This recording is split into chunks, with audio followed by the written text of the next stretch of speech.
જય જોહાર, જય આદિવાસી।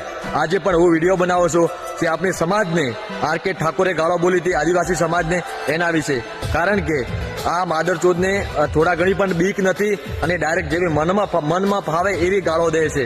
અને બીજી વાત એવી છે કે હું કોઈ ઠાકોર સમાજને ગાળ નથી દેતો, મારું ખાલી ટાર્ગેટ આર.કે. ઠાકોર જ છે। અને આર.કે. ઠાકોરને તો ખુલ્લેઆમ કહું છું કે ચોડીના જો તારી માનું ધાવણ ધાવ્યો હોય ને તો કોમેન્ટમાં ખાલી તારા ગામનું નામ બતાવ, અને અસલી ધાવણ ધાવ્યો તો અસલી ગામનું નામ બતાવજો, કોઈ જૂઠું ન બતાવતો।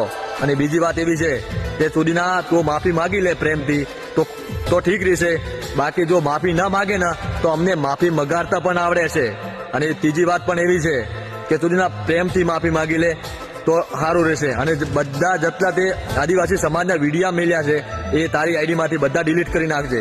અને મારી આદિવાસી સમાજને બે હાથ જોડીની વિનંતી છે, જો કટ્ટર આદિવાસી હો ને તમે તો આ વિડીયો એટલો શેર કરો જે કોઈ મોટા માણસો હોય ને એ સુધી વિડીયો પહોંચવો જોઈએ। અને આ વિડીયો એટલા સુધી પહોંચાડો અને આને માદરચોદ સુધી પહોંચવો જોઈએ, આર.કે. ઠાકોર સુધી। અને ડફોર તને તો ખુલ્લે આમ કહો છો, સુધીના ઘરથી ઉઠાવી દઉં। બીજી વાત તો શું કહું તને? અને જો કોમેન્ટમાં જો મેલવો ને જે મેલી નાખજે, અરે બાપુનો કોઈ ફરક નહીં પડે। જય જોહાર, જય આદિવાસી। હાથમાં